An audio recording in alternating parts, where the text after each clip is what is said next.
तो इकोनॉमी में negative sentiment के बीचों बीच आपके मन में कई तरह के सवाल उठ रहे होंगे। इन तमाम सवालों का जवाब देने के लिए हमारे साथ वैल्यू रिसर्च के सीईओ धीरेन्द्र कुमार जी जुड़ गए हैं, जिनसे हर सवाल का जवाब लेंगे। लेकिन इस बीच पहले एक अहम खबर जान लीजिए।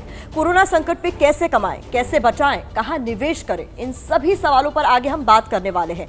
लेकिन इससे पहले जान लीजिए, कोरोना संकट के दौरान आपने जो ईएमआई टाली थी उसके ब्याज पर ब्याज लगेगा या नहीं, इस पर आज सुप्रीम कोर्ट फैसला सुना सकता है। सुप्रीम कोर्ट में इस मुद्दे पर तीखी बहस जारी है। आज सरकार इस मुद्दे पर अपना पक्ष रखने वाली है।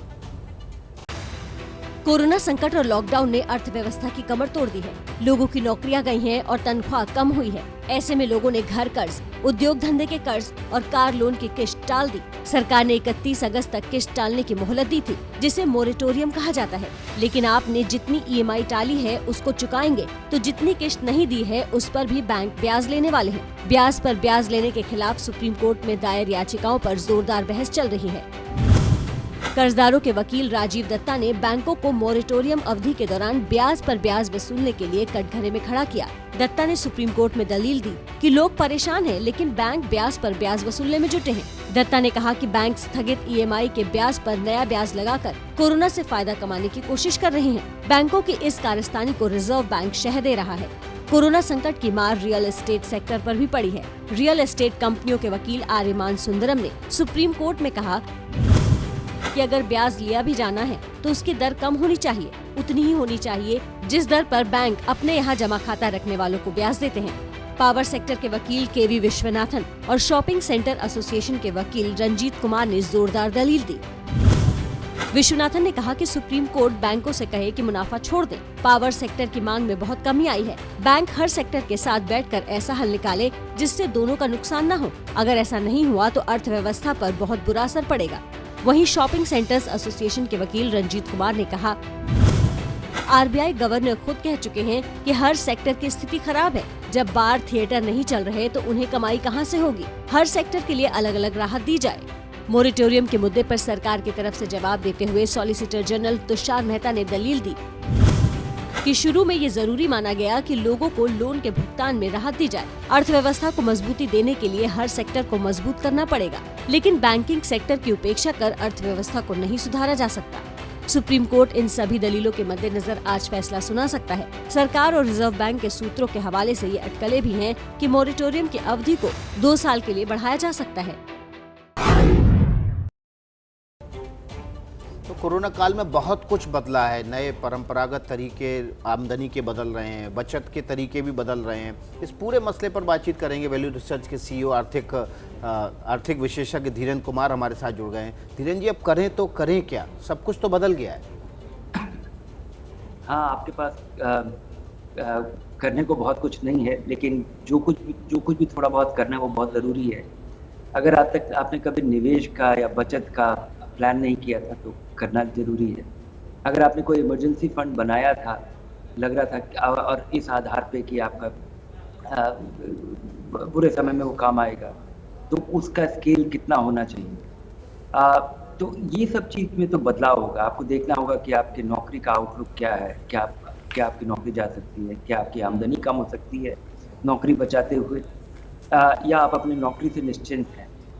लेकिन इस पूरी अनिश्चितता के दौर में लोगों के लिए ये विचार करने का, और इसके अलावा अगर आप देखें कि आपके जो खर्चे का जो सारा फ्रेमवर्क है वो पूरी तरह बदल गया है। क्या क्या जरूरी है, क्या क्या गैर जरूरी, क्या जरूरी नहीं है आपका खर्चा, इसका डेफिनेशन बदल गया है। तो मुझे लगता है कि ये जो बदला हुआ जो कॉन्टेक्स्ट है, इसमें आपके पास कुछ खास करने को नहीं है। अपने emergency fund, health insurance, life insurance, इसको दोबारा एक बार रिविजिट कीजिए, क्योंकि बहुत लोग बिना ज्यादा सोचे समझे लोग ये सब कुछ किया करते थे। मार्च के महीने में आपको टैक्स बचत के लिए आपने लाइफ इंश्योरेंस करा लिया, हेल्थ इंश्योरेंस करा लिया, बारीकी से देखा नहीं कि क्या मिल रहा है, क्या नहीं मिल रहा है, प्रीमियम क्या मिलता है, पूरे परिवार के लिए नहीं है।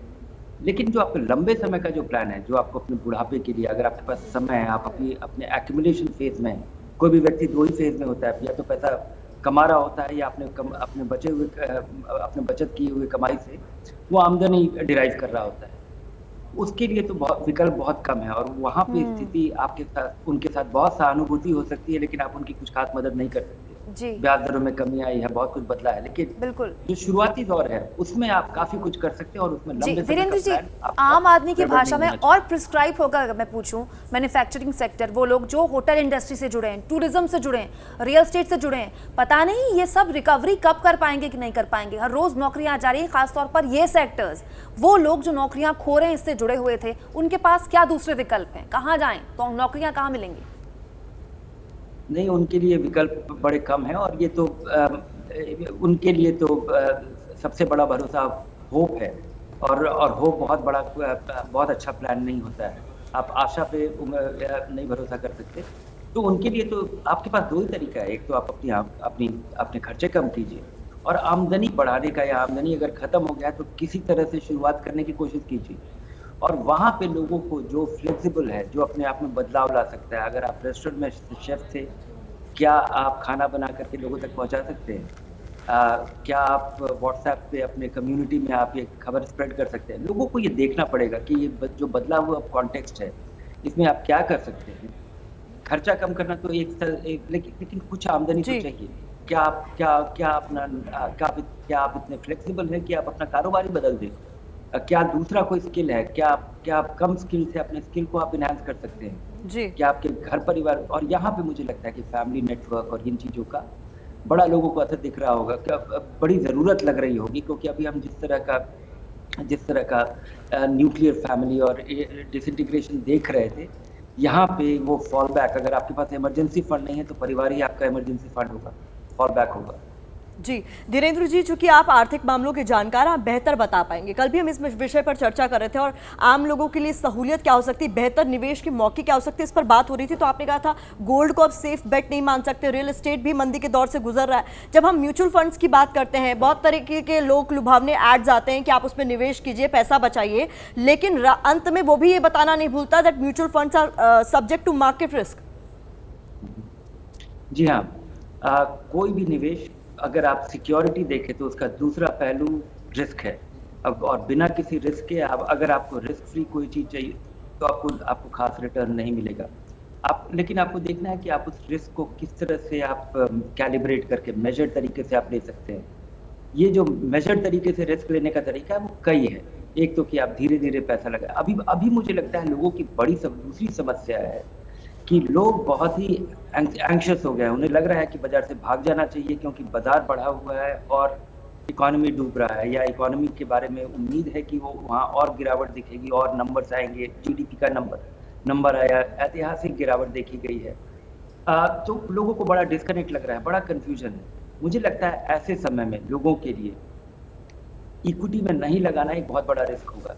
कैसे लगाएं ये बड़ा ज़रूरी है। आज के दिन बहुत सारे निवेशक और बहुत सारे सटोरिये, इनमें अंतर नहीं रह गया। बहुत सारे लोग स्पेकुलेट कर रहे हैं और उनको लग रहा है कि वो निवेश कर रहे हैं, क्योंकि निवेश करना बड़ा आसान हो गया है। ये काफ़ी बारीकी से निवेश करने का जरूरी है, अनिवार्य है। अगर आप अपने पैसे को बचाना चाहते हैं और बढ़ाना चाहते हैं, संभल के लगाइए, धीरे धीरे लगाइए, डाइवर्सिफाई कीजिए और एक साथ मत लगाइए, और ये बाजार को टाइमिंग ना करें। सबसे बढ़िया समय था अगर आप डूबे हुए बाजार में लगा पाते, लेकिन उस समय लगाना बड़ा मुश्किल होता है। जब बाजार चल रहा होता है तब लोगों के लिए, जब आसानी से बाजार रोज रोज बढ़ रहा होता है जैसे आजकल, तो लोग बड़े आसानी से लगाते हैं। यहाँ पे लोग भूल जाते हैं कि लगाना क्या है, कितने समय के लिए लगाना है। तो मुझे लगता है 4-5 नियम का अगर लोग पालन करें तो उन्हें कम समस्या होगी, वो बड़ी निश्चिंतता से और उनके फायदे के लिए निवेश होगा। एक तो कि आपके लंबे समय का ही पैसा होना चाहिए। अगर आप 3 महीने के बाद जिस पैसे की जरूरत है अगर उस पैसे को लगाए तो आपको हमेशा आप उत्सुक रहेंगे और आपको नुकसान होगा।